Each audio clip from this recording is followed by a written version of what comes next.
అశౌచం దశగాత్ర విధి ప్రథమ షోడశి ఇతర షోడశుల విధానాలు నవశ్రాద్ధాలు వార్షిక కృత్యం జీవుని యమమార్గ నిదానం షోడశ నగరాల్లో యాతన పాపులకు పుణ్యులకు స్థాయిని బట్టి యమదర్శనం గరుత్మంతా మూత వ్యక్తికి దహన సంస్కారం చేసిన తరువాత స్నానాలను తిలోదకాలను గావించి ముందుగా స్త్రీలు వారి వెనుకగా పురుషులు మెల్లగా నడుస్తూ ఇల్లు చేరుకోవాలి.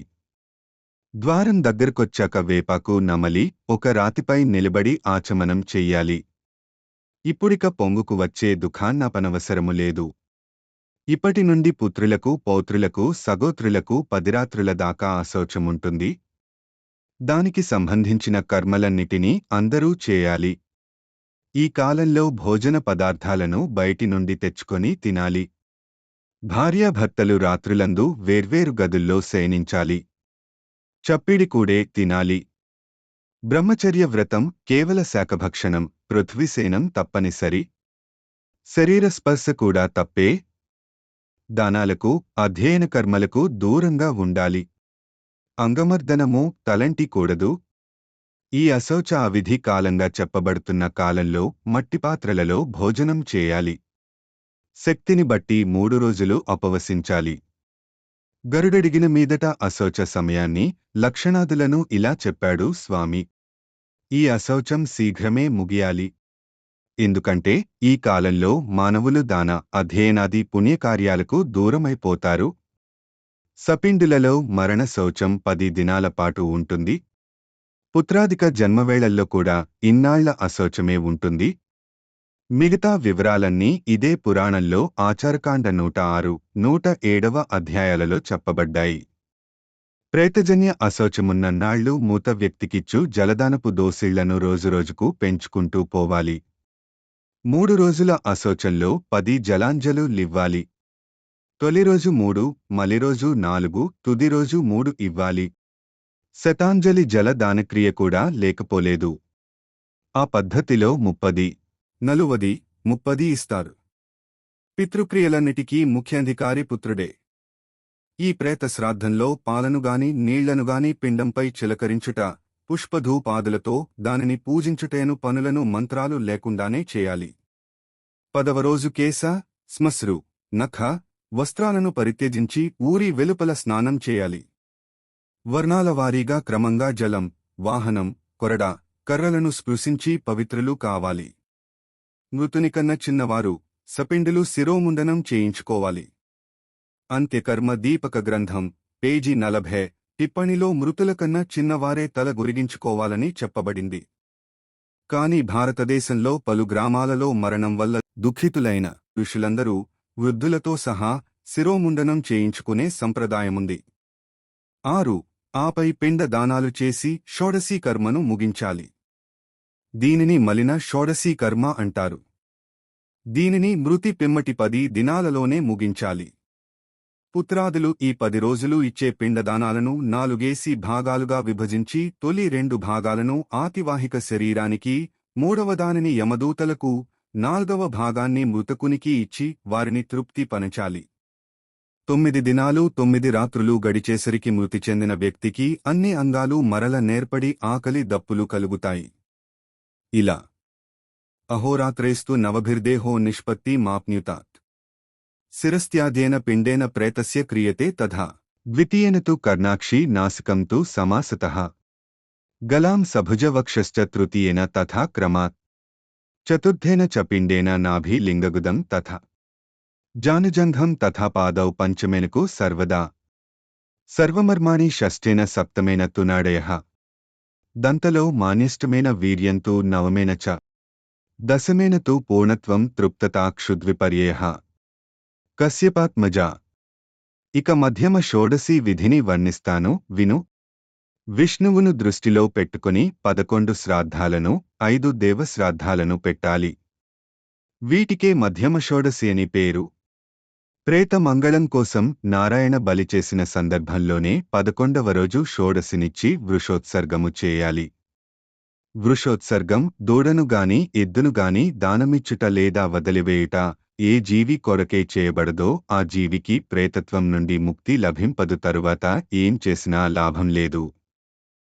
ఏకాదశహే ప్రేతస్య యస్యోత్సృజ్యతే నో వృషః ప్రేతత్వం సుస్థిరం తస్య దత్తయః శ్రాద్ధ శతేరపి అకృత్వాయద్వృషోత్సర్గం కృతం వై పిండపాతనం నిష్ఫలం సకలం విద్యాత్ప్రమితాయ న తద్భవేత్.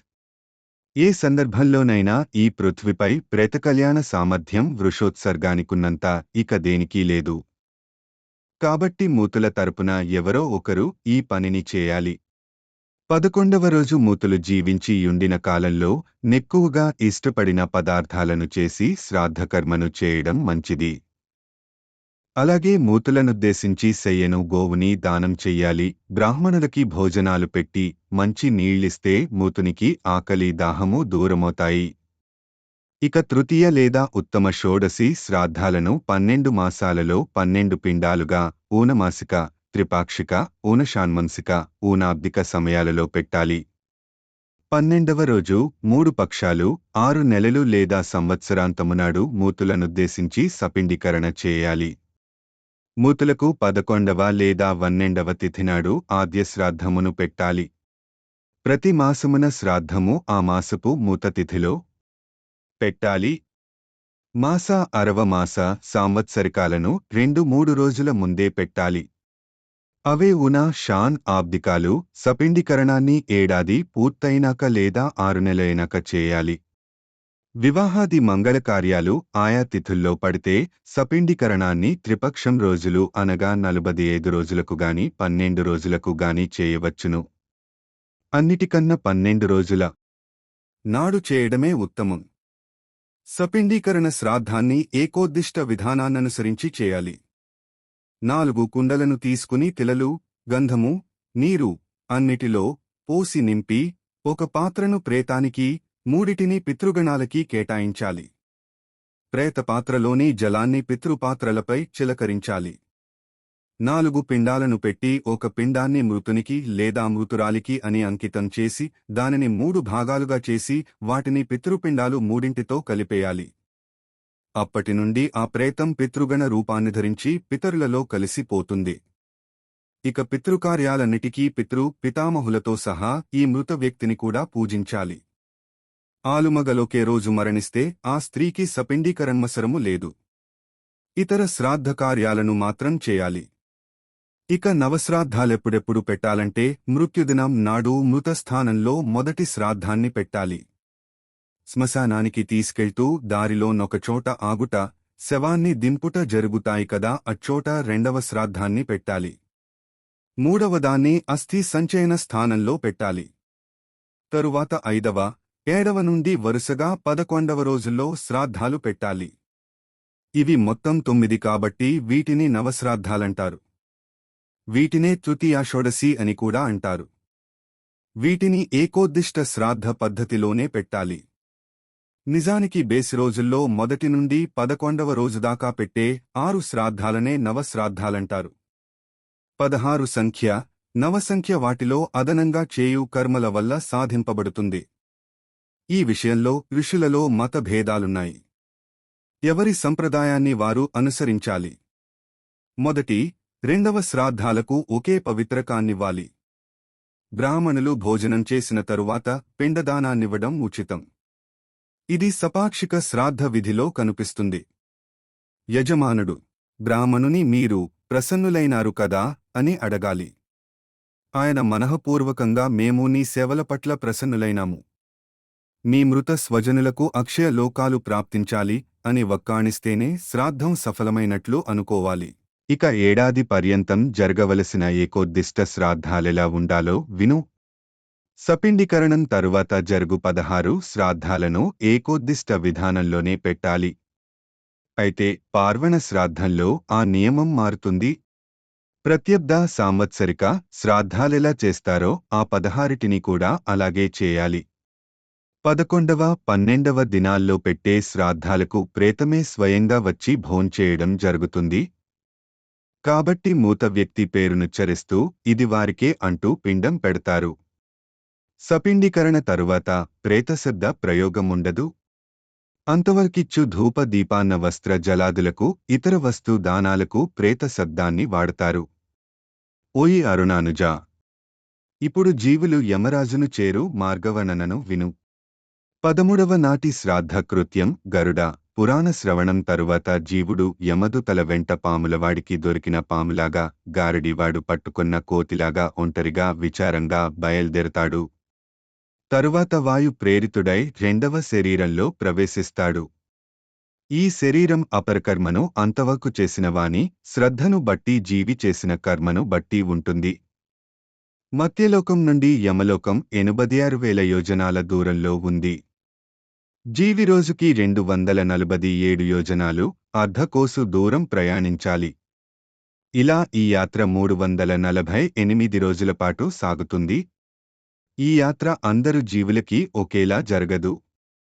జీవితమంతా పాపాలే చేస్తూ బతికేసిన వారి యాత్ర ఎలా ఉంటుందో చూడు. మృత్యువు కబళించిన 13వ రోజు జీవుడు, ముఖ్యంగా పాపి, యమదూతల కఠోర పాశములచే కట్టబడతాడు. వారు అతనిని అంకుశం చేతబట్టి పరమక్రోధులై కొట్టుకుంటూ గోనిపోతారు. దక్షిణ దిశలోనున్న తమ లోకం వైపు ఈడ్చుకుంటూ పోతారు.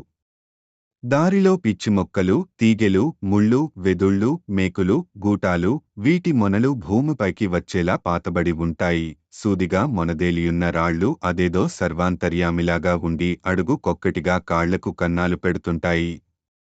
అక్కడక్కడ ఆ దారిలో అగ్ని జ్వలిస్తుంటుంది.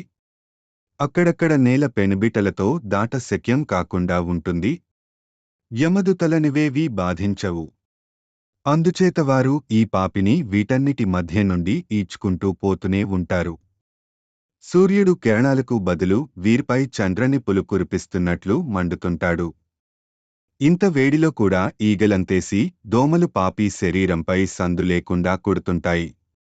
అతడు, ఆమె, నక్క ఏడుస్తున్న శబ్దాలు చేస్తూ వారి చేత నీడ్వబడుతూ బీభత్సంగా అరుస్తూ పోతుండాలి.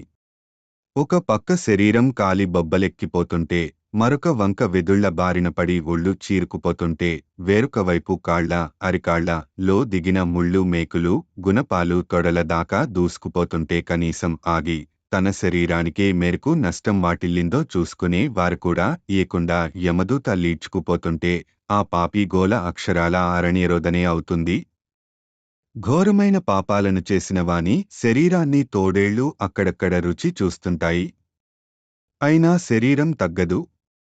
తెలివి తప్పదు, ప్రాణమెలాగూ పోదు. యమలోకానికెళ్లే దారిలో 16 పురాలుంటాయి. వాటి పేళ్లు యామ్య, సౌరిపురి, నగేంద్రభవన, గంధర్వపుర, శైలాగమ, క్రౌంచ, క్రూరపుర, విచిత్రభవన, బహ్వపద, దుఃఖద, నానాక్రందపుర, సుతప్తభవన, రౌద్ర, పయోవర్షణ, సీతాఢ్య, బహుభీతి. ఇవన్నీ పరమ భయంకరాలే దుర్దర్శనాలుగా ఉంటాయి. యామ్యపురమార్గంలో జీవి నా పుత్ర, నాయనా, నన్ను రక్షించు అని ఆక్రందిస్తూ తాను చేసిన పాపాలను మరీ మరీ తలచుకొని అంగలారుస్తూ 18వ రోజున యమరాజ యామ్యపురిని చేరుకుంటాడు. అక్కడ అందమైన మగ్గి చెట్లుంటాయి. జీవికి వాటి క్రింద కూర్చోవాలనుంటుంది. కాని యమదూతలంగీకరించరు. ఒక్క అవకాశం మాత్రం ఇస్తారు. ప్రాణికి పుత్రుల ద్వారానో అన్యుల ద్వారానో కృపాపూర్వకంగానో స్నేహపూర్వకంగానో పృథ్వీపై చేయబడిన పిండదానాలు అంది ఉంటే వాటిని తిననిస్తారు. తరువాత సౌరిపురి వైపు వెళ్ళాలి. అక్కడికి చేరేదాకా పాపిని యమదూతలు ముద్దరాలతో కొడుతూనే ఉంటారు. ఆ దెబ్బలు తింటూ పాపి ఇలా విలపిస్తాడు. జలాశయనైవ కృతో మయా తదా మనుష్య తృప్త్యే పశుపక్షితృప్తయే గోతృప్తి హేతోర్న చ గోచరః కృతః శరీర హే నిస్తరయత్ త్వయా కృతం. అయ్యో, మనుష్యులను గాని కనీసం జంతువులను గాని ఏనాడూ తృప్తి పనచనేతిని. అధమపక్షం ఒక జలాశయాన్ని తవ్వించి కొందరి దాహార్తిని తీర్చినా నాకీ బాధ ఉండేది కాదు. గోవుల ఆకలి తీర్చే గోచర భూమి నేర్పాటు చేసిన ఈ బాధ తప్పేది కదా. అవకాశముండి ఈ పుణ్యకార్యాలు చేయని ఓ నా శరీరమా, చేసుకున్నవారికి చేసుకున్నంత అనుభవించు అని భావం. ఆ సౌరిపుర రాజు కామరూపుడు, ఇచ్ఛానుసారం ఉండేవాడు, గతిశీలుడు. అతనిని చూస్తేనే జీవికి భయంతో ఒళ్లంతా వణకుతుంది. అయినా ఎలాగో గుండె చిక్కబట్టుకుని పృథ్వీ నుండి వచ్చిన పిండాన్ని తిని జలాన్ని తాగి బయల్దేరతారు పాపులు. అక్కడి నుండి వెళ్లే దారి పొడవునా యమదూతలు వారిని కత్తులతో కొంచెంగా నరుకుతూ లోతుగాకుండా పొడుస్తూ హింసిస్తుంటారు. అప్పటి జీవి ఆక్రోశమిలా ఉంటుంది. న నిత్యదానం న గవాహ్నికం కృతం పుస్తంచ దత్తం న హివేదశాస్త్రయో పురాణదృష్టో న హి సేవితో ధ్వా శరీర హే నిస్తరయత్వయా కృతం. ఓ శరీరమా, నేనెప్పుడు ఎవరికీ కనీసం నీటి చుక్కైనా దానం చేశానుగాను, ఆవుకి గడ్డినైనా మేపానుగాను, పోనీ వేదశాస్త్ర సంబంధీ పుస్తకాలైనా దానం చేశానా అంటే అదీ లేదు. పురాణాలలో చెప్పబడిన తీర్థయాత్రాది సత్కర్మలను చేయలేదు. కాబట్టి ఈ బాధలన్నీ పడుతున్నాను అని భావము. తరువాతి మజిలీ నగేంద్రనగరం. అక్కడ జీవికి తన బంధుబాంధవులు 2వ మాసంలో పెట్టిన ఆహారం లభిస్తుంది.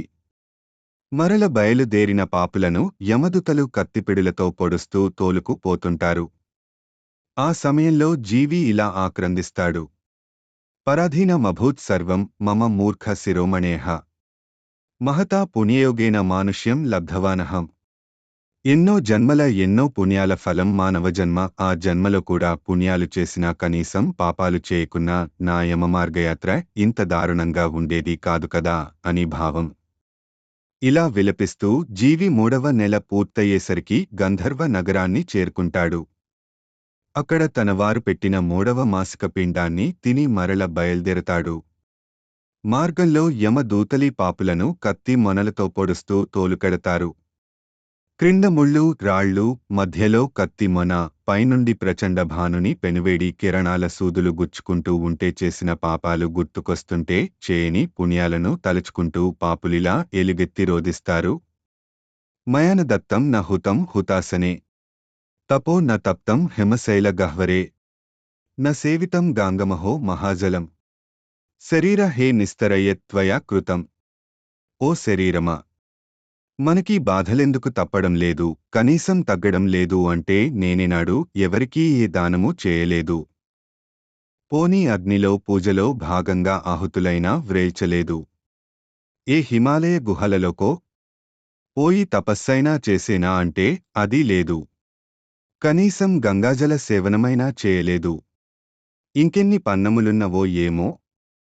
మూతి చెందాక 5వ మాసానికి కొద్ది రోజుల ముందు ప్రాణి, ఆత్మ క్రౌంచపురం చేరుకొని అక్కడ తన పుత్రాదులచే భూలోకంలో పెట్టబడిన ఔనషాన్మాసిక శ్రాద్ధపిండాన్ని తిని నీటిని త్రాగి విశ్రమిస్తుంది. గరుడా పాపి 6వ మాసంలో క్రూరపురి వైపు తీసుకుపోబడతాడు. ఈ మార్గంలో పాత బాధలలాగే ఉండగా యమదూతలు పట్టిసాలతో కొట్టి తోలుతుంటే ఇలా అరుస్తాడు. హా మాతర్ హా పితర్ భ్రాతః సుతా హా హా మమ స్త్రియః యుష్మాభిర్నౌ పదిష్టేహ మమస్థాం ప్రాప్త ఈదృశీం.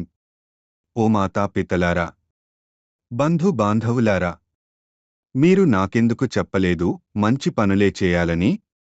మీరు చెప్పినా నా చేత నయానో భయానో దానాది పుణ్యకార్యాలను చేయించినా నాకిప్పుడీ దురవస్థ తప్పేది కదా అని భావం.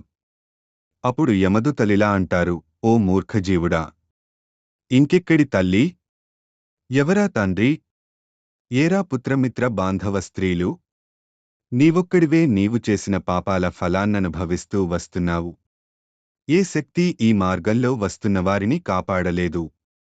ఎవరినో ఎలుగెత్తి పిలుస్తూ ఏడ్వడం దండగా పరలోకంలో జీవించేవారికి పరాశ్రయమంటూ ఉండదు. నీ స్వకర్మార్జిత పాపపుణ్యాలే నిన్నిక్కడ నడిపిస్తాయి.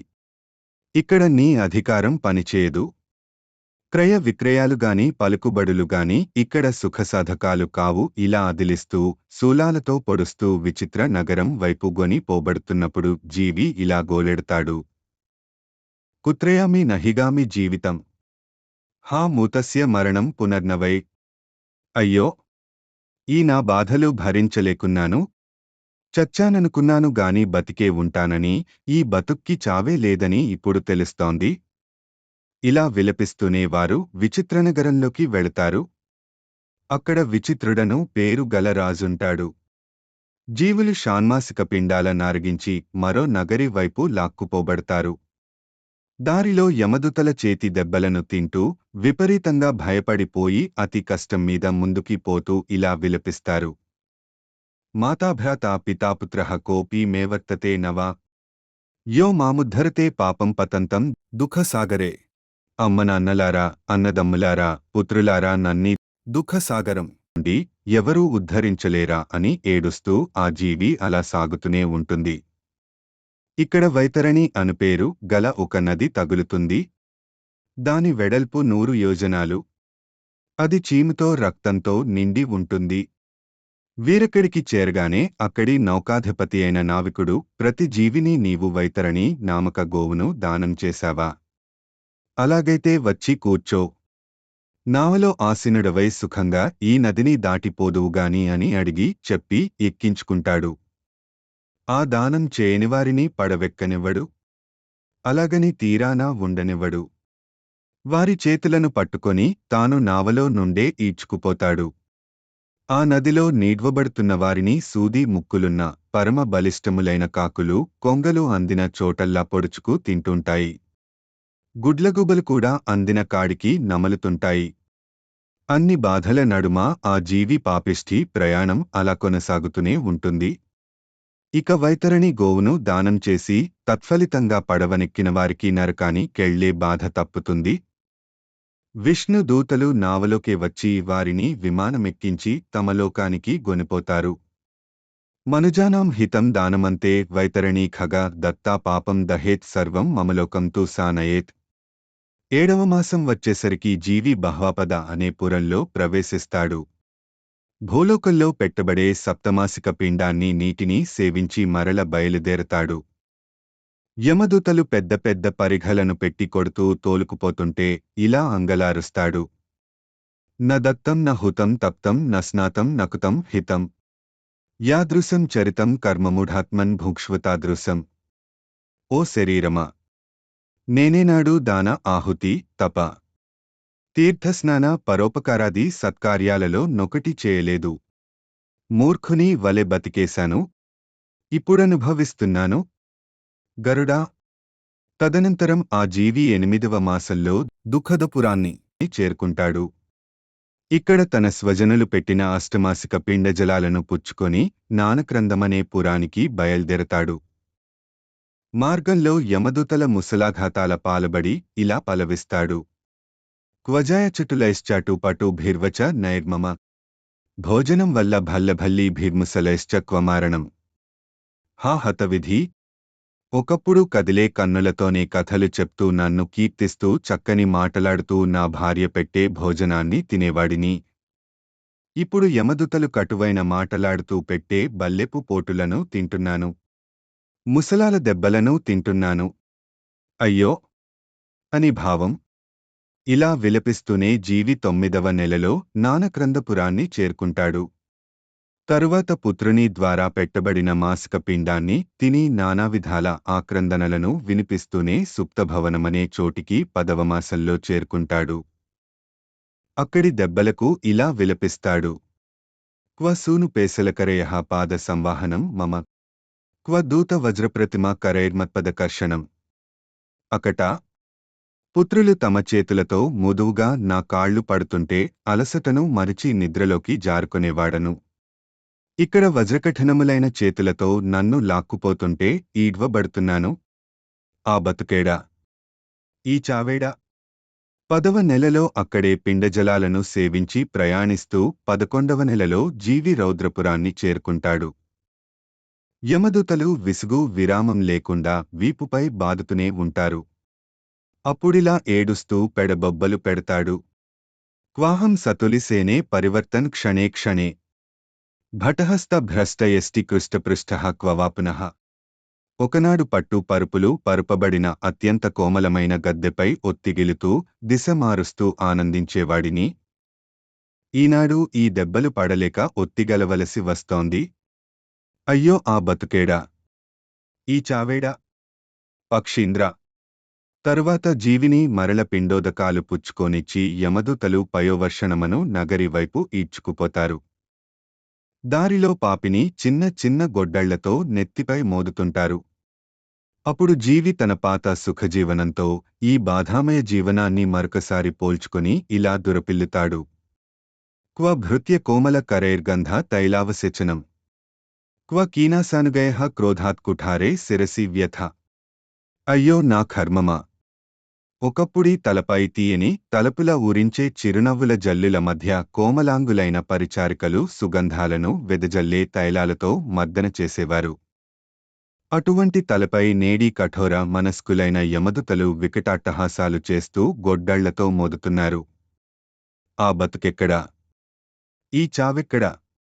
ఈ పయోవశకాన్నుండి ఊనాబ్దిక శ్రాద్ధాన్ని తిన్నాక ఏడాది గడుస్తున్నదనగా మూతులు సీతాఢ్య నామకనగరి వైపు ఈడ్చుకుపోబడతారు.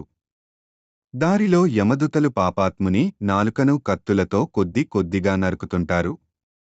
అప్పుడా పాపి ఇలా గోలపెడతాడు.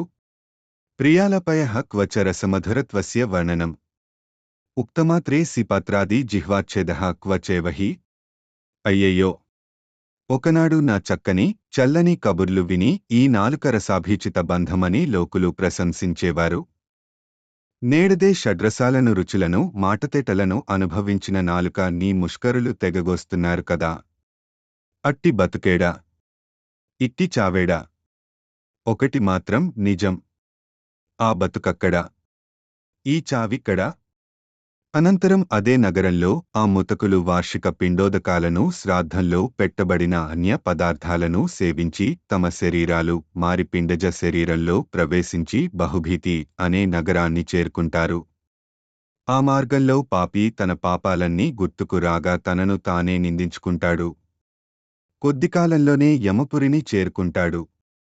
ఈ యమలోక విస్తృతి 44 యోజనాలు. అక్కడ శ్రవణ నామకులైన 13 ప్రతిహారులుంటారు. వీరికి శ్రవణ కర్మ అంటే ఇష్టం. దానిని చేస్తే సంతోషిస్తారు. చేయకపోతే క్రుద్ధులైపోతారు. ఆ లోకంలోకి చేరుకున్న లోనికి పోయిన పాపులు మృత్యుకాలం అంతకుల మధ్య కొండంత ఆకారంతో అలవిమాలిన క్రోధం వల్ల ఎగబడ్డ కన్నులతో భయంకరంగా నున్న యమరాజును దర్శిస్తారు. ఆయన ముఖమండలం విశాలదంతయుక్తమై మరింత భయం గొలుపుతూ ఉంటుంది. ఆయన ముడివడిన దట్టమైన కనుబొమ్మలింకా జడిపిస్తాయి. ఆయనను నలువైపులా పరివేష్టించి సేవిస్తూ వికృత ముఖాకృతులతో రూపు కట్టిన వేలాది వ్యాధులుంటాయి. యమధర్మరాజు ఒక చేత దండాన్ని మరొక చేత భైరవ పాశాన్ని ధరించి ఉంటాడు.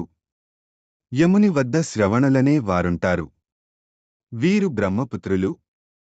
త్రిలోకాలలో ఎక్కడైనా ఏ ఆటంకమూ లేకుండా సంచరించగలరు. దూరశ్రవణ దూరదర్శనాది విద్యలున్నవారు. వారి భార్యలు అలాంటి వారే. వారిని శ్రవణిలాంటారు. వారి ముల్లోకాలలో గల స్త్రీల చేష్టలను గ్రహించగలరు. ఈ శ్రవణులు ప్రత్యక్షంగా పరోక్షంగా ఎవరే పాపాలు చేశారో చిత్రగుప్తునికి చెప్తారు. యమలోకానికి చేరుకున్న ప్రతి జీవి యముని ద్వారా ఆదేశింపబడిన శుభాశుభగతులలోకి పోవలసి ఉంటుంది. పాపాత్ముల గతులనిదివరకే విన్నావు కదా. వారు యముని న్యాయము నేటి భాషలో తీర్పు వెలువడగానే అక్కడి నుండి తొలగింపబడతారు. వెంటనే యముని ఆకృతి మారిపోతుంది. అక్కడ మిగిలిన పుణ్యాత్ములకు ఛత్ర పాదుక గృహాది దానాలు చేసిన వారికి వీరు మరో దారిలో పూలబాటలపై వచ్చి అక్కడ చేరతారనుకోవచ్చు. సౌమ్యస్వరూపుడై కర్ణకుండలాలతో స్వర్ణ కరీటంతో ఇతరేతర దేవోచితాలంకారాలతో చిరునవ్వును కనులలో కరుణను కనబరుస్తూ యమధర్మరాజు దర్శనమిస్తాడు. శోభాసంపన్నుడై వారితో మాట్లాడుతాడు. వారి వారి పుణ్యాలను బట్టి స్వర్గానికో ఇంకా ఉత్తమ జన్మలకో పంపిస్తాడు. కాబట్టి గరుడా, పాపకర్మలనే చేయవాడు పుణ్యకర్మాల ఊసే పట్టనివాడు. ఆడవారు కూడా పుణ్యం చేసిన దానికి కొన్ని రెట్లు పాపం చేసినవాడు సుఖపడరు. వత్సా, ఇంకేమీ వినగోరెదవు? అధ్యాయం 5.